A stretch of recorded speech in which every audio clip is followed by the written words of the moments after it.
Guys, welcome to Geo with Mutsuku. In today's video, we're covering the topic of Meanders and Oxbow Lakes. Now, a meander is simply a curve or a bend along the course of a river. A curve or a bend along the course of a river. That's a meander. Now, this occurs in the middle and the lower course of the river, because that's where the river starts to flow very slowly and begins to wander, right? Occurs middle or lower course because the river flows slowly over in the middle and lower course and begins to wander. That's a meander. Now, a meander can develop into an oxbow lake, can form what we call an oxbow lake. An oxbow lake forms when the meander loop is cut off from the main stream. Now let me explain, right? Here I draw a river which is in the middle or in the lower course. As you can see, there is a meander. There are meanders, curves or bends along the course of a river. These black arrows are showing you the movement of the water inside the river. Movement of the water inside the river.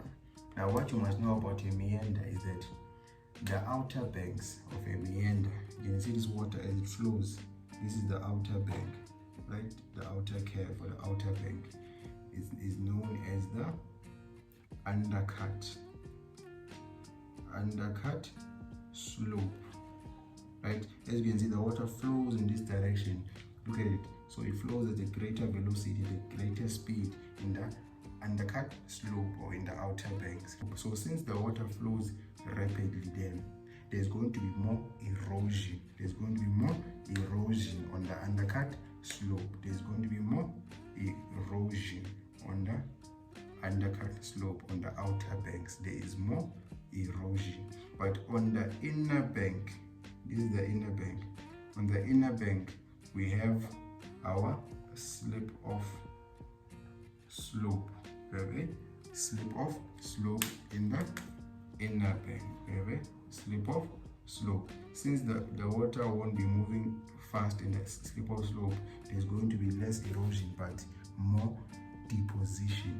You can see the river as it flows, most of the water is going to hit on this side, on the outer bank, which is known as our undercut slope. Since there's more water, there's going to be more erosion in the undercut slope. But in the inner bank, we have what we call our slip of slope. Water will be moving very slowly on that side. There will be less power. Obviously, the water is going to hit against the outer bank and cause more erosion. And then on the inner bank, which is the slip of slope, there's going to be more deposition. Slip of slope, more deposition. Undercut slope has more erosion. More erosion, right? And then this part here, in between this meander, this narrow section on our meander loop, this narrow part is known as the meander neck. It is the neck of the meander. Like I drew it this way, so this part can look like a head and this one is like a neck. This part, this narrow part here, is the neck of the meander, right? So this is how the water goes. Water flows at a fast current in the undercut slope. Can you see that? See, it hits the outer bank and causes more erosion, right? And then on the inner bank, which is the slip of slope, there's going to be deposition. It's going to be deposition, right? Now over time, there's going to be more and more erosion. You see, more and more erosion, more and more erosion, more and more erosion, and more deposition on the slip of slope. More deposition on the slip of slope. More erosion of the undercut slope, more erosion of the undercut slope, and more deposition of the slip of slope. Can you see that? So continued erosion of the undercut slope and deposition on the slip of slope causes the meander neck to become narrower and narrower. Can you see how this meander neck is becoming smaller and smaller? It's becoming narrower and narrower. Can you see it? There's continued erosion, deposition, erosion of the undercut slope and deposition of the slip of slope. And now when there's a heavy rainfall which will cause floods, the water will no longer negotiate the meander loop. It won't go this side now, right? The water will no longer negotiate the meander loop. It is going to flow straight. It's going to flow straight. right? Now when the water starts flowing straight, it's going to cut off. The meander loop is going to be cut off. Can you see that? The meander loop is going to be cut off. Can you see that? Here's the meander loop being cut off, forming what we call an oxbow lake. An oxbow lake, right? Remember, it was meandering, right? And there was more erosion of the undercut slope, more deposition of the slip-off slope, which caused the meander neck to become narrower and narrower. And then when there was heavy rainfall and floods, the water no longer went through the meander, now went straight, cutting off this meander loop, forming what we call an oxbow lake. Forming what we call an oxbow lake. Right now, since this oxbow lake will no longer be getting a water supply, over time it is going to dry up. When it dries up, it forms what we call a meander scar. A meander scar. Okay, now let's do a cross section of a meander. The first thing you need to know is which side is the slip-off slope and which one is the undercut slope, right? Depending on where you are cutting, obviously, it's going to be different, right? If I was looking at this particular portion, let's say I was looking at this. Let's say let's forget about AA. Let's say I was cutting here. Say this was CD, right?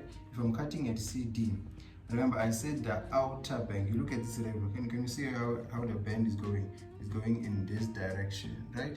This is the bend, which means this is the outer bend, which is the undercut slope. And then the inner bend would be the slip-off slope.